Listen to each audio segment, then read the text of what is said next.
This is Eddie Muller, welcoming you back to another installment of Noir Alley. Now, since I moved into these digs back in March 2017, there's been a running competition as to which director would have the most films shown. And right now, it's a dead heat between Richard Fleischer and Anthony Mann at 4.5 films each.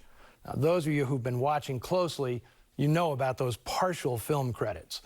Today, Anthony Mann takes the lead with a film released in 1949, Border Incident.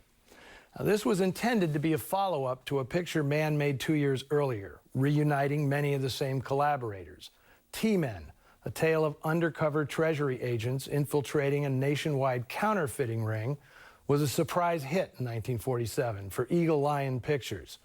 And as was always the case in Hollywood, the producer of T-Men, Aubrey Schenck, immediately wanted to produce a carbon copy. Veteran screenwriter John C. Higgins, who'd written T-Men, worked with newcomer George Zuckerman to concoct a virtual clone of the earlier film, but with several intriguing twists. This time, the racket was smuggling of illegal aliens across the U.S.-Mexico border to work as virtual slave labor on American farms.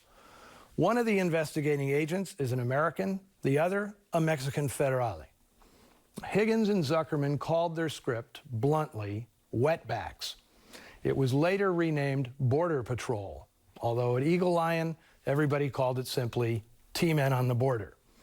And while the picture awaited the approval and cooperation of the Immigration and Naturalization Service, yes, there will be a government-sanctioned narrator, Mann made 2.5 more movies, each distributed by Eagle Lion. 1948's Raw Deal, Reign of Terror, a 1949 version of the French Revolution, and several sequences in 1948's He Walked by Night, which would prove even more influential than T-Men. These films were like fireworks, heralding a major new director, one who could get maximum impact from a meager budget. Well, film executive Dory Sherry was certainly paying attention.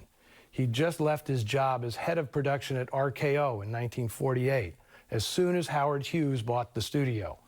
Sherry became the new production chief at MGM, where he raised the hackles of studio boss L.B. Mayer by declaring that the Tiffany studio would concentrate on making hard-hitting films for a lot less money. Now, at Eagle Lion, production of Border Patrol had stalled because its proposed budget, $650,000, was too costly.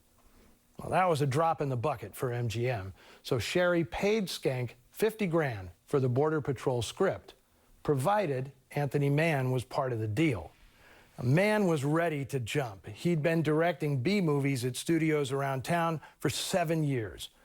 Making a picture at MGM was his ticket to the big leagues. But Mann had a stipulation of his own, that his most valued collaborator, director of photography John Alton, be assigned to the picture as well. Now, it's not like MGM didn't have a roster of terrific cameramen, so it is to Sherry's credit that he kept the pair together. He understood that Alton's value wasn't merely in his uncanny sense of lighting and composition, but in the incredibly efficient way he went about the business of shooting movies, with precision and resourcefulness that saved a lot of money. This picture was a call-up for Alton as well. Border Incident was his first big studio film after years freelancing at low-rent houses all over Hollywood.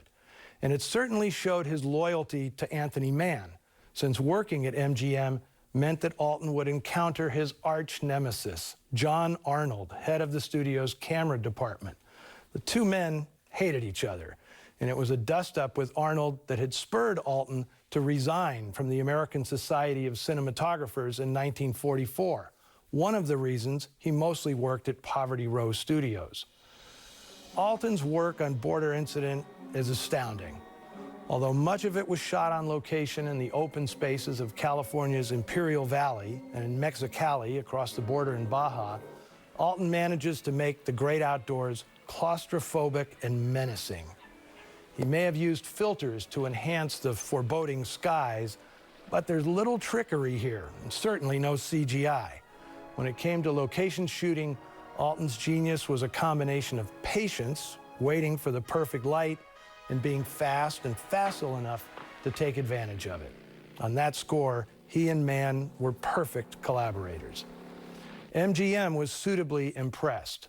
Alton would soon be shooting more movies at the studio, including such far from noir pictures as Vincent Minnelli's Father of the Bride, Father's Little Dividend, and the famous ballet sequence that climaxes An American in Paris, for which he'd share an Oscar.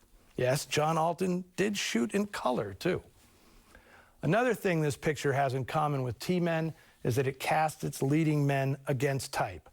Dennis O'Keefe was a comedic actor before Mann made him a tough guy in T-Men, and here he pulls a sensational switcheroo by putting a pair of MGM's musical comedy stars in harm's way, Ricardo Montalban and George Murphy. And I do mean in harm's way. This picture is violent and not in an amusing way. It contains one scene as harrowing as anything ever seen in a Hollywood movie. Featuring in very villainous supporting roles Howard Da Silva and Noir Alley favorite Charles McGraw, here is the powerful and still timely Border Incident.